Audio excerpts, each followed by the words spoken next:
Kalam podcast is made possible through listeners like you. If you enjoy listening to Kalam, please subscribe to the show in whatever podcast application you're listening to right now, and please give us a rating. It helps other people find out about us. And if you'd like to support the show with a small donation, consider signing up to Kalam Podcast on Patreon for just $3 a month. In addition to supporting the show, you'll gain access to lots of great bonus content. Go to patreon.com and search for Kalam Podcast, or go straight to patreon.com/Kalam Podcast. That's patreon.com/Kalam Podcast. Now, on to the show.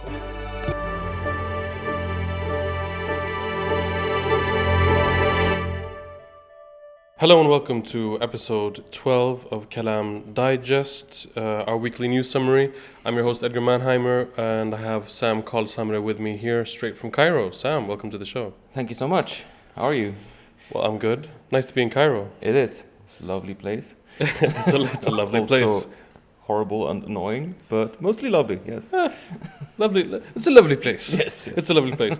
But we're not talking about Cairo today. We're talking about the latest developments in the Middle East. And yesterday, when we were recording a version of this digest that was lost, just before recording, there was a terror attack, or an alleged terror attack. I guess it depends on who you would ask about it, in Turkey, where it seems that Kurdish militants affiliated with the PKK attacked a state-run defense company, killing several people in Ankara, in the Turkish capital. This has prompted Turkish forces to retaliate against Kurdish positions in both Iraq and Syria. And this kind of ties into the whole instability of the region when Israel claims it wants to, redraw the entire map. Yeah. Different forces are now... different parts of the region are now in play in a way that maybe they weren't 10 years ago. What's your take on this? Absolutely, I agree with that. Israel has been most outspoken, of course, about intending to redraw the map of the Middle East, but talking about the Abraham Accords, which we have to do a special episode on soon, before 7th of October, there was basically some kind of agreement with the Gulf states, the Gulf Cooperation Council, the Saudis, etc., to achieve a new kind of balance of power, which would exclude the Palestinians, exclude Syria, basically, and also make Iraq's position weird, and of course directed mostly against Iran. But yeah, since then, the balances has shifted again. We're now, everything is at play, in play again. But as you said, it's clear that Turkey is also trying to get some kind of something out of this. And we talked about this just yesterday when we heard the news, that it's obviously something that the Turks will, or the Turkish government will want to use. They have, since the Syrian civil war, they have had strong positions in northern Syria, occupying parts of the country.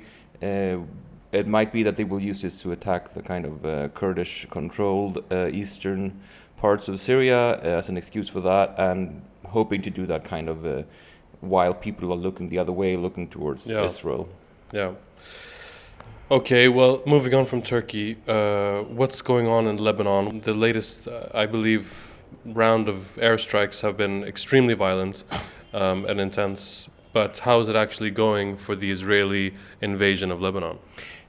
So one thing to notice is it seems like the war on Lebanon is turning more and more into something very similar to the war on Gaza, where they are bombing indiscriminately. I guess many of our listeners have seen these videos circulating on social media of like entire, high-rises, 20-story buildings, civilian buildings, of course, in the middle of Beirut being, just obliterated. Yeah. And of course they've been attacking hospitals, claiming that there are terror bases for terror, etc. So we have that part of the war, if you want to call it a war even, is more and more going towards the Gaza doctrine or something like that, where it's just about destroying the maximum number of enemy, not just military positions or anything like that, but whatever comes in their way. On the other hand, if you're looking at the ground invasion, Israel still, after weeks after a month since they started trying to do the ground invasion, have been getting nowhere as far as we can see. The last 24 hours, at least 5 Israeli soldiers were killed from these elite units they're putting into the fight. And of course, Hezbollah's losses are much, much higher. But as we talked about, Israel is very sensitive to losing even military personnel. And they've been making they're still in Anakura and Odessa, etc., villages on the border. So if that's intentional or not, we don't know. But it seems if they are actually intending to make to make gain some ground on the in Lebanon, they're failing. Yeah. So speaking of Hezbollah, you said that you had looked at some figures and some opinion polling figures, and these figures aren't from after the latest intensification of the war between Israel and Lebanon. They're not, they're from May. They're from May this year, so after 7th of October, but before the invasion of Lebanon. Yep. So what did these numbers say?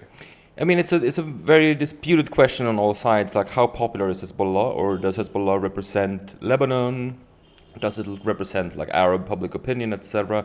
And the opinion polling in the Middle East is notoriously difficult. But this is from the probably best source we have.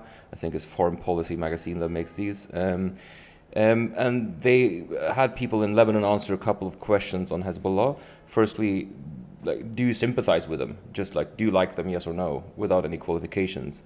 And the interesting thing there is, firstly, as you would expect, Shi'is are, or maybe even more than you would expect. 90% of Shi'is say they support Hezbollah. That's an incredibly high figure. I mean, we do know that there are such things as, of course, as secular Shi'is, as non-religious Shi'is or left-wing Shi'is, not of a religious bent, but still 90% of Shi'is sympathize with Hezbollah. For Christians and Sunnis, the two other Sunni Muslims, the two other major groups, the numbers are much, much lower. They're around 30%. The interesting thing, though, is they've gone up drastically from a very low point, below 10%, before Israel's attack on Gaza started. So Hezbollah seems to be gaining support, the further kind of Israeli aggression on the Palestinians. Keep moving. And I think perhaps the most interesting number in this study is the question: do you consider Israeli actions in Gaza to be terrorism? 80% of Lebanese citizens say yes to this, which is of course then a huge majority of Sunnis, Christians, Druze. Opposed to that, only 12% say that they consider Hezbollah striking northern Israel to be terrorism. Yeah. That is considered to be national self-defense, basically. If you look at these numbers, they tell us something. I think, firstly, then, most non-Shi'is do not sympathize with Hezbollah in the abstract. On the other hand, most Lebanese seem to think that Hezbollah defending or striking on behalf of the Palestinians is something that is justified, as opposed to, of course, Israeli strikes on the Palestinians, meaning that you have kind of a discrepancy where public support for Hezbollah, its actions against Israel, is much higher than public support for Hezbollah as a movement. Yeah, I think that just speaks to the opinion that many people do have, that maybe as a progressive person, as a secular person, as someone that's like not a big fan of corruption in Lebanon, I don't support Hezbollah, for a lot of the things that they've been involved in Syria and in Lebanon and domestically. But at the same time, that you're able to separate that and still support any kind of armed resistance against Israel. I think so. What that says is, firstly, is both the kind of quote-unquote left-wing opinion being like, or a position saying that Hezbollah represents kind of the true position of like actual Lebanese people. That's not correct. People do not actually, to that extent, like support them unconditionally. On the other hand, the right-wing idea that like the rest of Lebanon, except for the Shi'is, just want to get rid of them. They don't support. They would rather ally themselves with Israel. That is complete nonsense. So both the left and right-wing position are incorrect. Yeah, as usual. Okay, so speaking of Palestine, speaking of the strikes on Gaza, they seem to just be escalating. There seem not to be a respite at all for the people of Gaza. Absolutely not. I mean, this is something we were speculating on. Would they use kind of the attacks on Lebanon as a cover for intensifying attacks on Gaza? And I think by now we know that that's exactly what they've been doing. The scenes coming out of northern Gaza, specifically Jabalia, the Mukhayyama, the camp in the northern Gaza, is horrific scenes. You know, the little that even gets out is, you know, they're dividing women, separating women from men, taking the men to God knows where, you know, for torture or just execution. And it's not, you know, it's every living person basically, and also just indiscriminate bombing of all, you know, everywhere. So we have, you know, and it's also since Israel kind of through all international journalists out of Gaza, we have had a really hard time knowing what's going on. But I think the media blackout from the north of Gaza right now is especially terrifying. The fact that we really don't know. We might be waking up in a couple of weeks being like, oh shit, they killed like 50,000 people, and we wouldn't have noticed basically. There's even like very few videos circulating on, you know, social media. Usually you can use that as kind of an alternative, quote-unquote, news source, you know, but it's very little of even that coming out now because everyone seems to be killed, you know. Yeah, I mean, there are Palestinian journalists obviously on the ground that are doing reporting, but it's not enough. They have very few resources, and they're increasingly targeted by Israel. This is, we should remind our listeners, the deadliest period for journalists since organizations supporting the protection of journalists started measuring the deadliness of journalists in the late 80s, early 90s, I believe. But in lieu of proper reporting on the ground, Western media have been doing other kinds of reporting. Let's say there's a big CNN article that's been making, you know, some waves on social media, prompting a lot of justified anger, I think. Basically, it's an article that interviews soldiers that have been fighting in Gaza, and it's essentially taking the old Israeli idea of shoot and cry to way new levels. I mean, people totally admitting to committing war crimes and then sort of whining about it.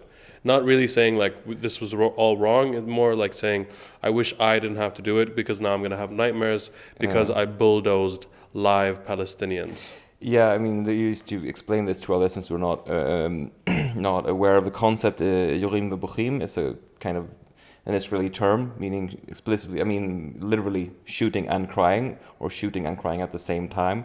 It's kind of a time-honored tradition in Israel. It started out as something that people would do unironically, talking about themselves as you know, the most moral army in the world because they were so sad about having to kill people. Nowadays, I guess using the phrase is more kind of, it's mostly used ironically about this kind of articles, but it's weird that you would still do these reportings. You know, it's as you said. I mean, he's literally, there's a guy here saying, not at all saying anything to the extent of like, I don't support this war, or I, you know, and nothing like that. The reporting is on, and at the same time, in the same kind of paragraph, he says, oh, with my bulldozer, I bulldozed hundreds of Palestinians, some of them alive. It's like he's admitting to war crimes. The CNN journalist should just call the cops. Call the fucking police. This guy's and if criminal. He's not going to do that, he should at least like rethink his entire piece. Yeah. Oh shit, he's admitting to very, very serious war crimes. Maybe this that article would now be about that. Maybe that should be the headline. Yeah. And I think at one point they even had like a trigger warning, because the guy killed himself. I mean, one of the people they interviewed killed himself. They were like, might be heavy for some people to read because this guy committed suicide, you know?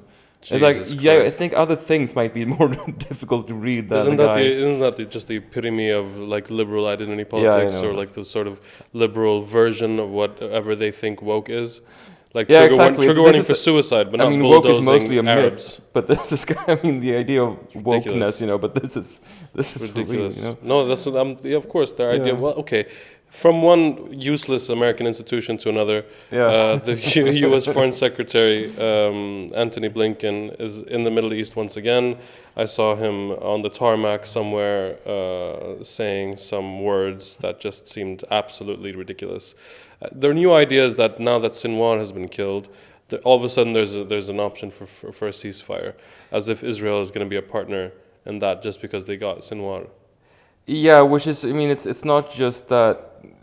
Of course, Sinwar wasn't, personally the obstacle to peace, but on the other hand, I mean, the peace deal that was on the table was accepted before they even killed Haniya, who Sinwar replaced. Hamas said back in May and again in August, they said like, we are fine with this peace deal. We're okay with it. It's hard to make it work out in the end, but we're fine with starting to implement this. And then, they killed him, and Sinwar replaced him, and now Sinwar is killed. And then for some reason, now there will be a peace deal because the guy who replaced the guy they killed is killed. It just makes no sense. But yeah, that's kind of what they're saying.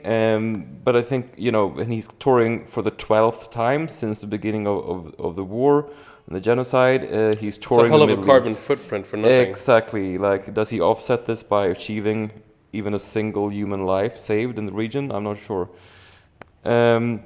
But what's interesting, I think, is he's doing his round, is the usual tours, but at the same time, the Irani foreign minister has been touring the area. He's been to the Gulf states, to all the GCC countries, and to Egypt and Jordan, all, as I'm sure most of our listeners know, historically, or at least since the Islamic Revolution, staunch enemies of Iran. And he's been very well received. He's been had very positive, warm welcome, and he's been, he's even had some, successes in concrete terms. For example, it seems that all these countries have stated explicitly that they will not let their air bases or airspace be used to attack Iran if the US and Israel do that, which of course they're going to do within a week or two. So I mean, he's achieved actual, He's moved these countries much closer to Iran, and I think that's one thing we should not forget. I mean, we're talking about what we started out discussing, the question of how will the new Middle East look. One thing that's happening is that the US is quickly, I mean, it's moving fast. They're losing their respect amongst their allies, and it's not because, everyone knows they could kill everyone if they wanted to, but they're not able to achieve anything in terms of diplomacy because they're not willing to threaten Israel with anything, and that makes them useless to the rest of the region. Yeah. So, I mean, it's not unthinkable.